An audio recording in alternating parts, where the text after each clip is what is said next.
হেরেমের পাশে এক জওয়ান মাথার উপরে চাদর দিয়ে হাই কান্না, হায় হায় আল্লাহ, আসমানের যত বিস্তৃতি তার চেয়েও বেশি আমার গুনাহ, মাওলা তুমি আমাকে ক্ষমা করে দাও। পৃথিবী যত বিস্তৃত তার চেয়ে আমার গুনাহ আরো বিস্তৃত, সমুদ্রের যত পানি তার চেয়ে আমার গুনাহ আরো বেশি। এভাবে এই আসার পর থেকে কানতে কানতে কানতে আল্লাহর দরবারে। তো ওখানে একজন আল্লাহর মকবুল বুজুর্গ ব্যক্তি ছিলেন, বয়স্ক। উনি আল্লাহর দরবারে হাত তুলে বলতেছেন, আল্লাহ কোন গুনাহগার বান্দা হবে, সেই আসার পর থেকে কানতেছে, মাওলা আমি তোমার দরবারে বিনয়ের সাথে আরজ করছি, মাওলা তুমি তাকে ক্ষমা করে দাও, তুমি তাকে। তো আমি এইটা বলে পাশে গিয়ে চাদর তুলতে বললাম, বেটা চাদর তো তুলো, আমি একটু দেখি তুমি সেই কখন থেকে কাঁদতেছ। তো চাদর তোলার পরে আমি বেহুশ হয়ে গেছি। চাদর তোলার পরে যখন আমি চেহারা দেখছি, তো এই ব্যক্তি বেহুশ হয়ে পড়ে গেছে। হুঁশের পরে উনি লিখতে দেওয়ায়তের মধ্যে আসতেছে, আমি চাদর তোলার পরে দেখতেছি এটা তো ইমাম জয়নাল আবেদিন রাদিয়াল্লাহু তাআলা আনহু, মানে ইমাম হুসাইনের ছেলে, ইমাম হুসাইনের ছেলে।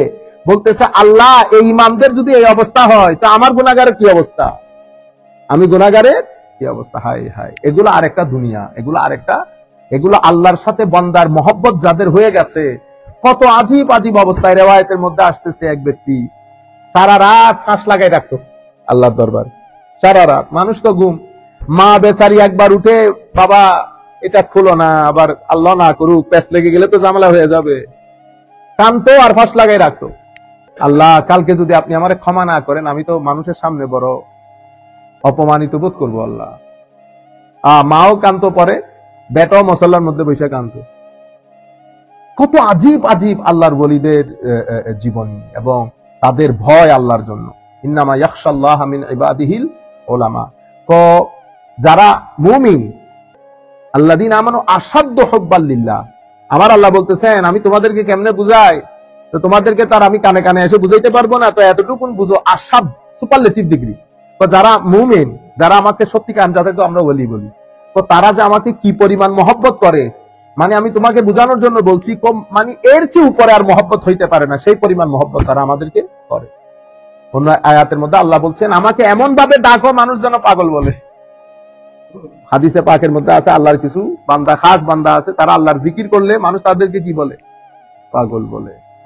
এরকম আল্লাহর ওলিদের জীবনী, মানে আপনি আপনার জীবন স্টাক হয়ে যাবে কোন একটা জায়গার মধ্যে। আমাদের কাছে জিনিসগুলো আজীব লাগে। যেমন আমি আজকে এক ভদ্রলোকের ডিবেট দেখতেছিলাম, ডক্টর স্টিফেন হক, অনেক নাম করা সায়েন্টিস্ট, আমার খুব মানে ইয়া লাগতেছিল, একটা নির্দিষ্ট সিম্পল একটা পয়েন্টের উপর বেস করে সে আর্গুমেন্ট করতেছিল যে মেইনলি এইথিস্ট, কারণ উনি তার ইসলাম আর কোরআন সম্পর্কে জানে না। উনি লেখাপড়া করছেন Christianity, old testament, new testament. তো সে করতে করতে আমাদের ডিবেটর যিনি আছেন, নামটা আমি নাম না বলি, মাহাদি আপনারা চিনেন হয়তো, বলতেছে তুমিও একজন এরকম আধুনিক হয়ে তুমি কেমনে ধর্মের মধ্যে বিশ্বাস করো, তোমাদের নবী নাকি উইংস এর উপর ভর করে মেরাজ করেছেন, how do you believe in it. বুঝতে পেরেছেন? তো এখন ওনার আন্ডারস্ট্যান্ডিং আমার খুব বলতে ইচ্ছে করতেছে, বেটা আমি দেখি তুমি কেমনে না মুসলমান হয়ে মারা যাও। এবং আমি আজকে চেষ্টা করতেছিলাম তার কাছে একটা মেসেজ দিতে, যে মেসেজ দিয়ে রাখো, ও লেখাপড়া করতেছে, তো সত্যিকার অর্থে যদি ও সিকার অফ নলেজ হয়, ও মুসলমান না হয়ে মারা দিতে পারবে না। কারণ তার সাথে আমার দূরত্ব খুব বেশি না, সামান্য জায়গার মধ্যে।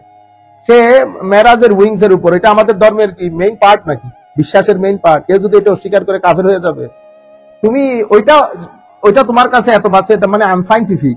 তো আমার নবী যে এতগুলো সাইন্টিফিক কথা বলছে, ওইখানে আসো তুমি, যেগুলো কোরআন এবং হাদিসের মধ্যে স্পষ্টভাবে এসেছে, ক্লিয়ারলি ক্যাটাগরিক্যালি, ওগুলো নিয়ে ডিসকাস হতে পারে।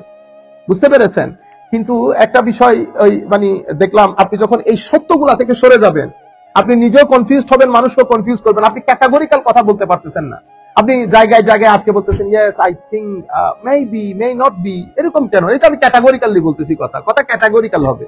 যাই হোক, আল্লাহ পাকের মেহেরবানি। তো আমি বলতে চাচ্ছিলাম যে যখন এটা একসাথে কাজ করে, তখন মানুষের হেদায়েত নসিব হয়ে যায়।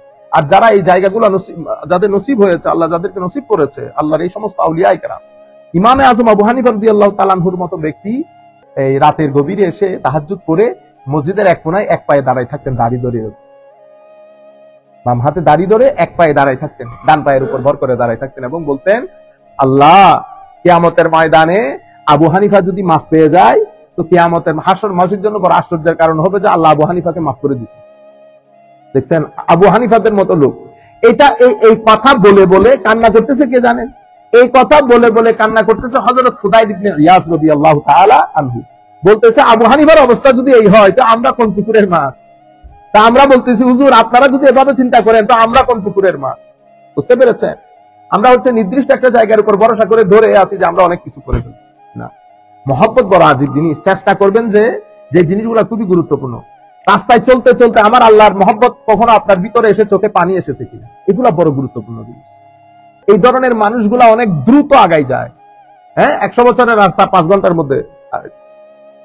কোন সোফার মধ্যে বসে আছেন, হঠাৎ করে মনে পড়লো আল্লাহ আল্লাহ রসুলের কথা, আপনার চোখে পানি আসতেছে কিনা। এগুলা হচ্ছে রাস্তা ক্রস করার জন্য খুব।